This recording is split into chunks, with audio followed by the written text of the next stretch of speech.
ancien collaborateur de Jacques Chaban-Delmas, ministre de l'économie de François Mitterrand, il avait consacré la majeure partie de sa vie à la construction européenne. Il est décédé à l'âge de 98 ans, a annoncé sa fille Martine Aubry. Jacques Delors, ancien ministre et ancien président de la Commission européenne, est mort à l'âge de 98 ans. Cette grande figure de la gauche, père de l'euro, s'est éteint ce matin à Paris.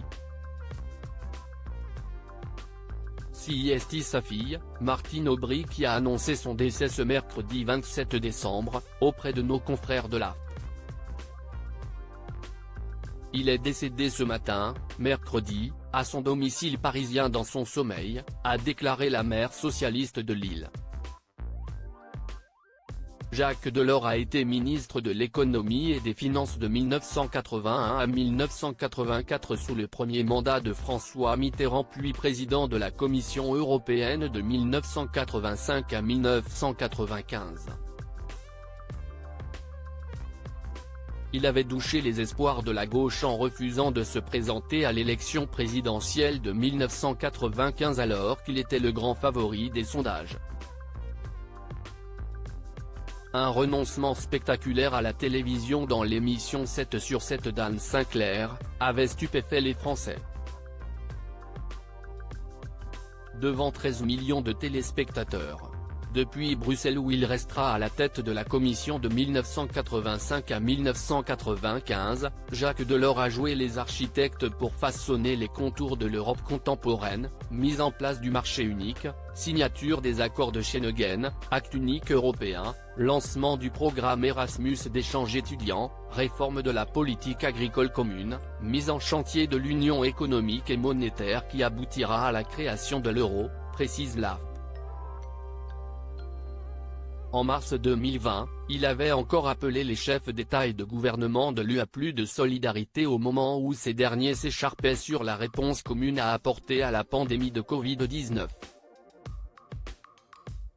Avec ses centres de réflexion, Club Témoin ou Notre Europe, devenu ensuite Institut Jacques Delors et installé à Paris, Bruxelles et Berlin, il a plaidé jusqu'au bout pour un renforcement du fédéralisme européen, réclamant davantage d'audace à l'heure du Brexit et des attaques de populistes de tout acabit.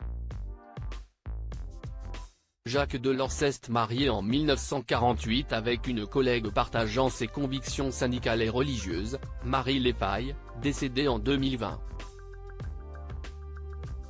Ils auront 2 enfants, Martine Aubry, qui naît en 1950, puis Jean-Paul, né en 1953 et emporté par une leucémie en 1982.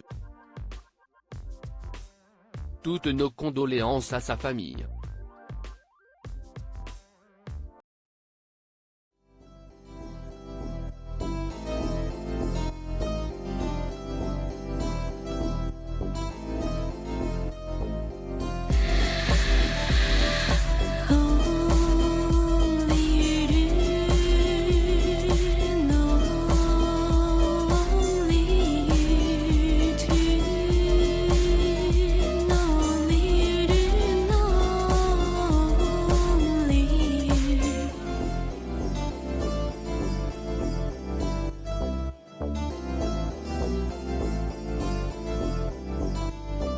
To